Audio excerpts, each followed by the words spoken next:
Okay students, एक बार फिर मैं आपके सामने विनीत सर। मैं from Mount Zion academy +2 school. अभी तक हम लोग ऑलरेडी अकाउंट का basis, accounting, book keeping, different elements of accounting का वीडियो भी मैं आपको यूट्यूब पे अपलोड कर चुका हूँ। उसको आप देख सकते हैं। आज मैं अकाउंटिंग इक्वेशन के बारे में आपको थोड़ा सा डिस्क्रिप्शन दूँगा। ऐसे इक्वेशन जो टर्म होता है वो मैथमेटिकल टर्म, मैथ्स में आपने सुना होगा इक्वेशंस वगैरह, लेकिन अकाउंटिंग में भी इक्वेशन है और इसी इक्वेशन पे पूरा अकाउंटिंग बेस होता है। तो इक्वेशन में बेसिकली जो होता है अकाउंटिंग इक्वेशन का मतलब इक्वलाइजेशन। यहाँ पे अकाउंटिंग इक्वलाइजेशन कैसे होगा, उसमें हम लोग डिफरेंट टर्म जो पढ़े थे प्रीवियस क्लास में, assets, liabilities, capital, expenses and income, इसका यूज करके इक्वेशन को क्रिएट करें। तो सबसे पहले इसमें से थ्री बेसिक टर्म्स हम लोग गेट करेंगे। एसेट्स, कैपिटल एंड लायबिलिटीज, ये थ्री बेसिक टर्म्स। तो बिजनेस में कैपिटल और लायबिलिटीज का जितना वैल्यू होगा वो वैल्यू किसके इक्वल होगा? एसेट्स के इक्वल होगा। इट मींस कि जो भी कैपिटल किसका होगा? ऑनर, जो बिजनेस में ऑनर होगा वो जो पैसा अपना पुट करेगा वो कैपिटल। लायबिलिटीज बोरो करना पड़ेगा फ्रॉम बैंक्स। दोनों किस फॉर्म में रहेगा? कैश के फॉर्म में रहेगा या फिर किसी और फॉर्म में रहेगा या एसेट्स के फॉर्म में रहेगा, वो एसेट्स आपके पास होगा। तो ये इक्वेशन क्या था? एसेट्स में भी डिफरेंट कैटेगरी है, कल मैंने बताया, लेकिन एक बार मैं फिर क्लियर कर दूं। एसेट्स में डिफरेंट कैटेगरी है। फिक्स्ड एसेट्स, फिक्स्ड एसेट्स में भी डिफरेंट कैटेगरी है। Tangible, intangible. टेंजिबल में आपको building, land, machine, ETC, furniture वगैरह भी आता है। इनटेंजिबल में आपका आता है गुडविल, ट्रेडमार्क, कॉपीराइट। इन सब के बारे में ऑलरेडी मैं डिस्कस कर चुका हूं आपसे। ये फिक्स्ड एसेट्स है। करंट एसेट्स,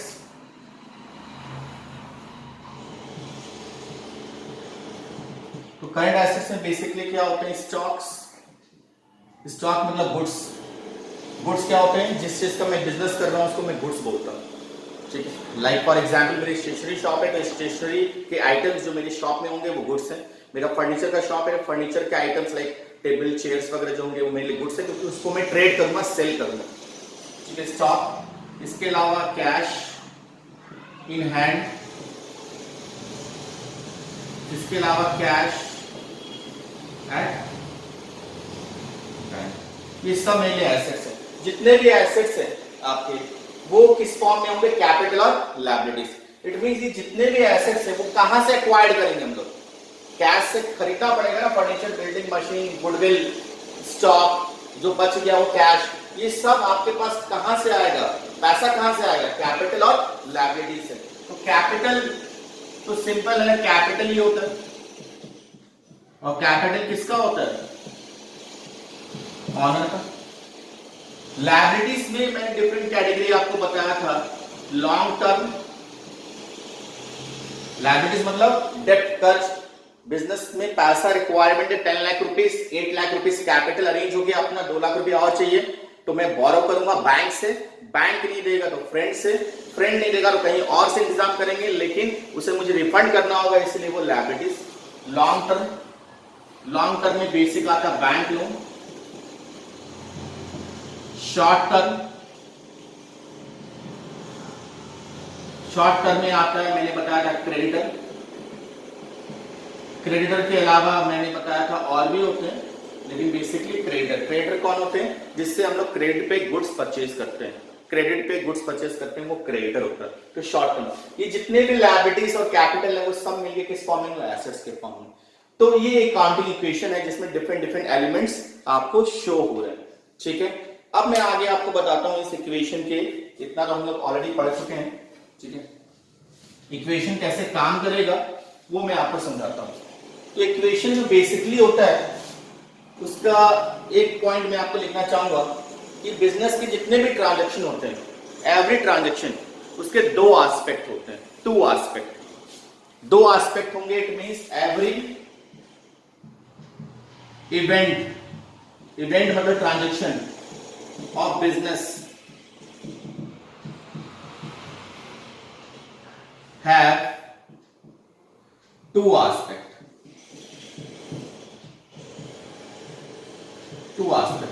aspect में क्या होंगे? One, giving benefit, second, receiving benefit. ये एस्पेक्ट होते हैं कि जो भी ट्रांजैक्शन हो रहा है उससे कुछ जा रहा है और कुछ आ रहा है। और ये आपको हमेशा ध्यान रखना है कि जो भी एस्पेक्ट होंगे you have to think from the point of view of business, what is coming in business and what is going out from business. ठीक है, I am the owner of business, I am performing every activity, but you have to think from the point of view of business, क्योंकि आप business के लिए काम कर रहे हैं, बिजनेस के लिए प्रॉफिट जनरेट करेंगे, बिजनेस का प्रॉफिट होगा, टैक्स बिजनेस पे करेगा, कोई इंडिविजुअल नहीं। ठीक है, इट मींस अगर मेरी फर्नीचर की शॉप है, what ever activities I am performing for that particular shop furniture के लिए। क्लियर है ना? हमेशा ये देखना है कि जो भी ट्रांजैक्शन हो रहा है उसमें बिजनेस में क्या आ रहा है, रिसीविंग बेनिफिट, और क्या जा रहा है। एक एग्जाम्पल, इस इक्वेशन के अलावा मैं एक एग्जाम्पल देता हूं आपको। एक एग्जाम्पल लाइक फर्नीचर परचेज। तो फर्नीचर परचेज करेंगे कैश में ना, फर्नीचर परचेज ऑफ ₹10,000, 10,000 का फर्नीचर परचेज किए। अब इस ये ट्रांजैक्शन है, ये बिजनेस ने परचेज किया फर्नीचर। ये ध्यान रखना, फर्नीचर इज नॉट गुड्स। ठीक है, अगर गुड्स होता है यहाँ पे गुड्स लिखा होता है। डिफरेंशिएशन हमेशा ध्यान रखना है, गुड्स वो होता है जिस चीज का मैं बिजनेस कर रहा हूं, उसके अलावा और भी कुछ अगर मैं खरीद रहा हूं तो वो बिजनेस के लिए एसेट्स होते हैं। लाइक फॉर एग्जाम्पल, अगर मेरी फर्नीचर की शॉप है और मैं फर्नीचर लाइक टेबल चेयर वगैरह परचेज करूंगा तो वो मेरे लिए गुड्स कहलाएगा, तो मैं यहाँ पे गुड्स परचेज लिखूंगा। लेकिन उसी फर्नीचर की शॉप में अगर मैं एसी खरीदूंगा, ठीक है, प्रिंटर खरीदूंगा, तो that is assets for me, क्योंकि मैं उसको यूज करने के लिए खरीद रहा हूं, बेचने के लिए नहीं। और फर्नीचर क्यों खरीदा मैंने? क्योंकि उसको मुझे सेल करना है। Clear and differentiation. यहाँ पे फर्नीचर जो परचेज हो, furniture is what? Assets, fixed assets होगा, और गुड्स क्या होता है? करंट एसेट्स होता है। ठीक है, तो इसमें दो एस्पेक्ट होंगे, you have to find two aspect, one is giving benefit and one is receiving benefit. तो अगर मैं पूछूं इसमें रिसीविंग बेनिफिट क्या है,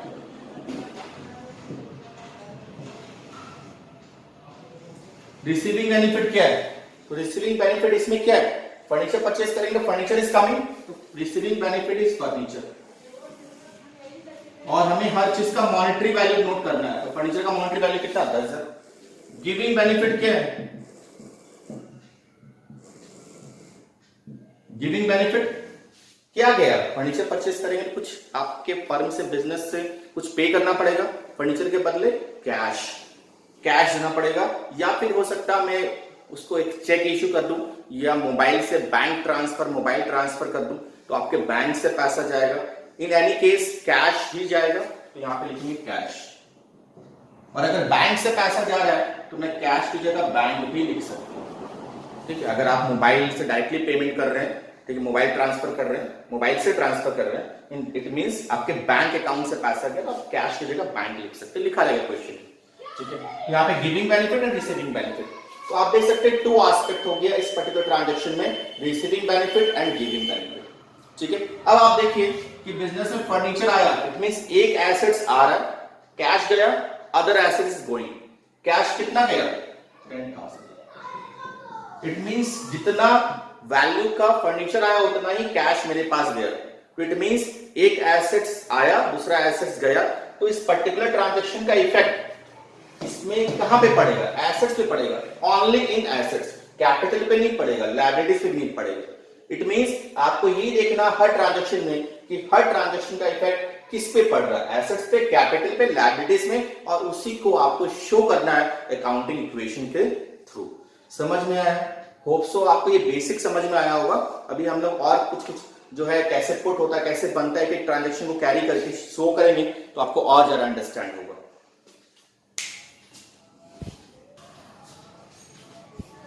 ओके देन, अब हम लोग, चूंकि मैंने आपको अकाउंटिंग इक्वेशन का बेसिक समझाया, अकाउंटिंग इक्वेशन किस पे काम कर रहा है, टू फोल्ड एस्पेक्ट पे, और हर एस्पेक्ट में one is giving benefit and other is receiving benefit, और हर एस्पेक्ट का इफेक्ट या तो एसेट्स पे होगा, कैपिटल पे होगा, लायबिलिटीज पे होगा, वो आपको देखना है मॉनिटरी फॉर्म में। ठीक है, अब मैं एक एक करके ट्रांजेक्शन लूंगा और उस ट्रांजेक्शन का क्या इफेक्ट होगा वो मैं आपको समझाऊंगा। तो सबसे पहला, बिजनेस में कोई भी बिजनेस आप स्टार्ट करें, इट मींस वो स्मॉल बिजनेस हो, लार्ज बिजनेस हो, कोई भी बिजनेस, उस बिजनेस में सबसे पहला एक्टिविटीज क्या होगा, वो होगा बिजनेस में कैपिटल को पुट करना। इट मींस जो ऑनर है, जो बिजनेस स्टार्ट किया, वो सबसे पहले अपना कुछ कैश या फिर एसेट्स बिजनेस में पुट करेगा, वो बिजनेस के लिए क्या कहलाएगा, कैपिटल कहलाएगा। तो इट मींस जो पहला ट्रांजैक्शन होगा किसी भी क्वेश्चन में जो दिया रहेगा, that will starting business with cash या फिर अदर एसेट्स। तो मैं वही ट्रांजैक्शन ले रहा हूं, Mohan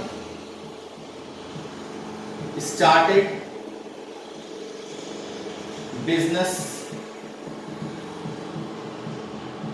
with cash rupees 1 lakh. तो मैंने एक बेसिक ट्रांजैक्शन लिया, लिखा रहेगा ये बिजनेस का ट्रांजैक्शन है कि मोहन कौन, ऑनर, स्टार्ट किया business with cash rupees 1 lakh. It means cash से बिजनेस स्टार्ट किया। अब इस पर्टिकुलर ट्रांजैक्शन में टू एस्पेक्ट आपको देखना क्या होगा, टू एस्पेक्ट। तो वन एस्पेक्ट इज कैश, क्योंकि बिजनेस में क्या आ रहा है, जो मोहन ने जब बिजनेस स्टार्ट किया, बिजनेस के पॉइंट ऑफ व्यू से सोचना है। तो बिजनेस स्टार्ट किया तो बिजनेस को कितना कैश दिया, 1 lakh rupees. It means cash is coming in business. तो कैश जो है वो रिसीविंग बेनिफिट है, आर लिख रहा हूं, मतलब रिसीविंग बेनिफिट कितना अमाउंट का, 1 लाख। दूसरा एस्पेक्ट क्या है, ये ध्यान रखिएगा, बहुत लोग बोलते हैं मोहन ने स्टार्ट किया तो मोहन का नेम इंडिकेट करेंगे, नहीं। मोहन जो ऑनर है, वो जब भी बिजनेस स्टार्ट करेगा, चाहे वो किसी भी फॉर्म में करे, कैश या अदर एसेट्स, वो उसके लिए कैपिटल रिप्रेजेंट करेगा। बिजनेस में उसको हम लोग कैपिटल के नाम से जानेंगे, उस ऑनर के नेम से रिप्रेजेंट नहीं करेंगे। तो दूसरा एस्पेक्ट जो है, यहाँ पे कुछ जा नहीं रहा है, लेकिन हमें ये ध्यान रखना है कि मोहन ने जो बिजनेस स्टार्ट किया उसके लिए कैपिटल है, उस कैपिटल का कितना वैल्यू होगा वो बिजनेस में शो करना पड़ेगा। तो other aspect is what, capital.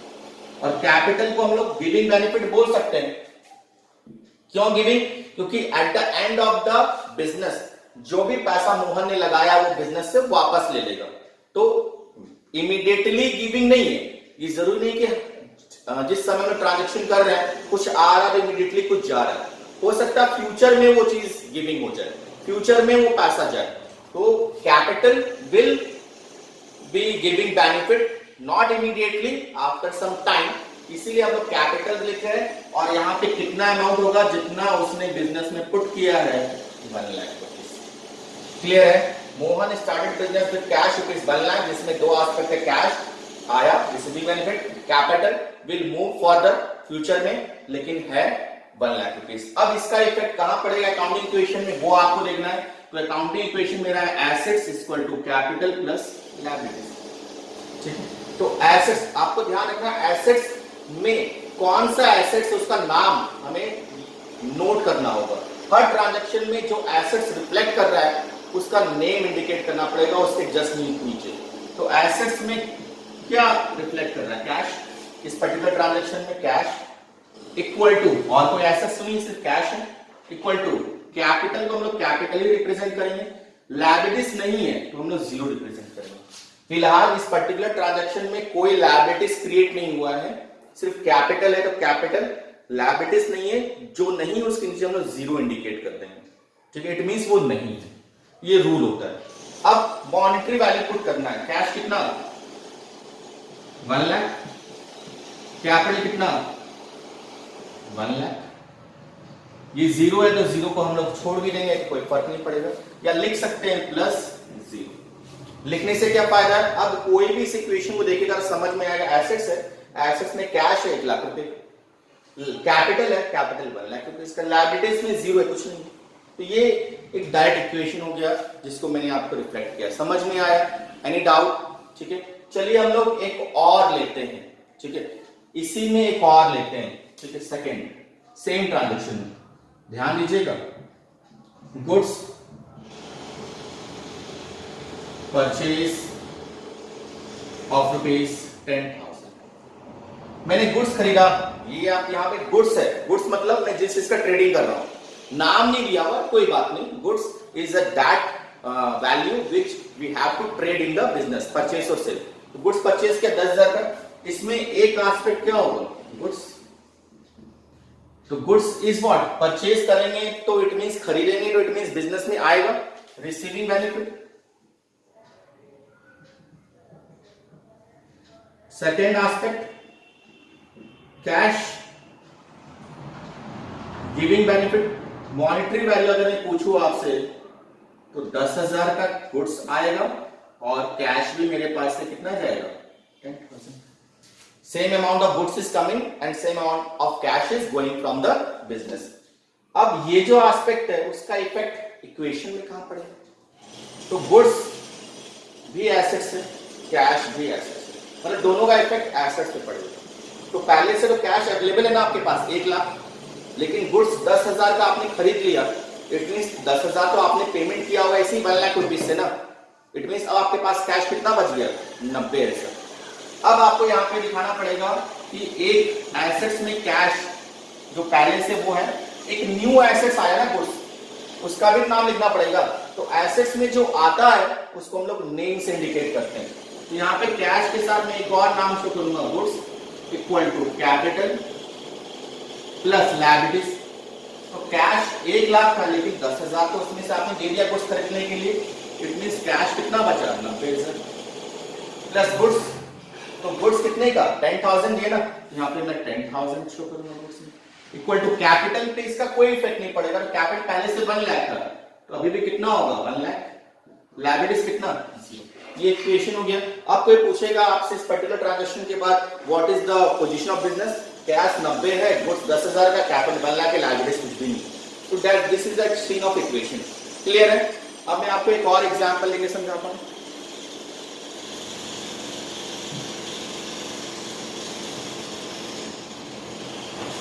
ठीक है, थर्ड गुड्स सोल्ड ऑफ ₹5,000 या फिर 4,000 कर लीजिए। 4,000 गुड्स सोल्ड किया। तो नेक्स्ट ट्रांजेक्शन गुड्स परचेज किया था, कस्टमर आया उसको बेच दिया, कितने का? 4,000 का। तो इसमें दो एस्पेक्ट क्या होंगे? तो दो एस्पेक्ट, इसमें भी एक गुड्स होगा लेकिन दिस टाइम गुड्स क्या है? जा रहा है, सेल कर रहे हैं, गिविंग बेनिफिट है, कितने वैल्यू का? 4,000। गुड्स सोल्ड करेंगे तो कस्टमर मुझे कैश देगा, तो cash is receiving benefit, cash is receiving benefit कितने का? Same amount 4,000। तो आप देखें इस ट्रांजैक्शन में भी गुड्स और कैश दोनों एसेट्स है। इट मींस इस ट्रांजैक्शन का इफेक्ट भी सिर्फ एसेट्स पे पड़ेगा, कैपिटल लायबिलिटीज पे नहीं पड़ेगा। अब आपको यहाँ पे शो करना है कि एसेट्स पे क्या इफेक्ट हो रहा है। तो एसेट्स में कोई नया एसेट्स नहीं आया, जो गुड्स आपके पास था 10,000 का, उसी में से ना 4,000 का सेल किया। तो गुड्स आपके पास 10,000 का था, 4,000 कस्टमर को बेच दिया, तो 4,000 इसमें से माइनस करेंगे, बचेगा कितना? 6,000। अगर कोई नया एसेट्स आ रहा है उसका नाम हम लोग इंडिकेट करते हैं। कोई न्यू एसेट्स नहीं ऐड हो रहा है तो हम लोग यहाँ पे जो पुराना एसेट्स उसको शो करेंगे, cash goods equal to capital plus liabilities. तो कैश 90,000 था पहले से, 90,000 rupees, 4,000 receiving from the customers, it means आपके पास कैश कितना हो गया? 94 प्लस गुड्स 10,000 का था लेकिन 4,000 तो माइनस करना पड़ेगा, इट मींस गुड्स कितना? 6,000। कैपिटल पे कोई इफेक्ट नहीं पड़ेगा इसका, 1 लाख प्लस 0। क्लियर? कोई डाउट यहां तक पूछ सकते हैं मेरे से, if you have any doubt till now. इस तरह से हम लोग शो करेंगे। मैं एक चीज बता दूं, this is not a correct format of accounting equation. मैं आपको करेक्ट फॉर्मेट बताऊंगा, अभी सिर्फ सिखा रहा हूं हर ट्रांजेक्शन का इफेक्ट क्या होगा। ठीक है, इसका फॉर्मेट क्या होगा हम लोग नेक्स्ट वीडियो में भी देखेंगे वो।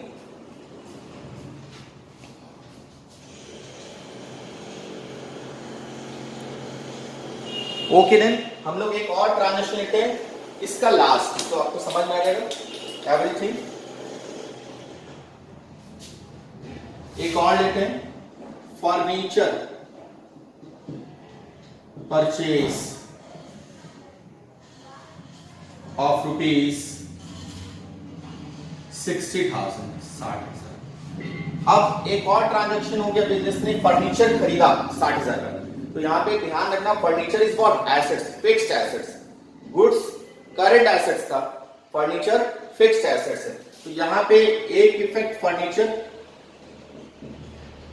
तो फर्नीचर इज कमिंग, तो इट इज रिसीविंग, आर लिख देता हूं रिसीविंग, अमाउंट इज व्हाट 60,000, 60,000। दूसरा कैश, क्योंकि फर्नीचर खरीदेंगे तो ऑब्वियसली बिजनेस से कैश जाएगा या फिर बैंक से पेमेंट होगा, व्हाटएवर, फिलहाल कैश लेके चल रहे हैं। Cash, cash is what giving benefit, जी लिख रहा हूं मैं, आर लिखा मैंने यहां पे, रुपीज 60,000। तो अगेन आपको देखना, फर्नीचर भी एसेट्स, कैश भी एसेट्स। तो अगेन दिस टाइम इस पर्टिकुलर ट्रांजेक्शन में इसका इफेक्ट कहां पड़ेगा, एसेट्स पे पड़ेगा।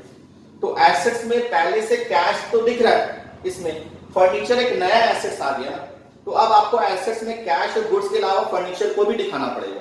तो यहां पे आपके पास cash plus goods plus furniture equal to capital, C for capital, plus liabilities, L for liabilities, short form कर दिया मैंने। कैश पहले से 94,000 अवेलेबल था, लेकिन इस ट्रांजेक्शन के बाद चूंकि 60,000 का आपने फर्नीचर खरीद लिया, you have already paid rupees 60,000, इससे खरीदा, कैश कितना बच गया 34,000, प्लस गुड्स पे इस ट्रांजेक्शन का कोई इफेक्ट नहीं पड़ेगा, 6,000 का था तो यहां भी 6,000 का रहेगा, प्लस फर्नीचर 60,000 का फर्नीचर आपके पास आया है यहां पे, तो 60,000 फर्नीचर में शो करेगा।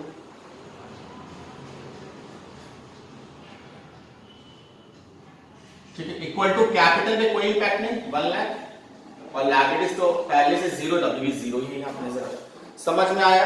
ये होल ट्रांजैक्शन जो मैंने आपको बताया आज, सिर्फ समझाने के लिए, इस तरह से आपको नहीं बनाना है, ये सिर्फ आपको मैं क्लियर कर रहा हूं कि टू एस्पेक्ट क्या होते हैं और कैसे एसेट्स कैपिटल लायबिलिटी से इफेक्ट पड़ेगा।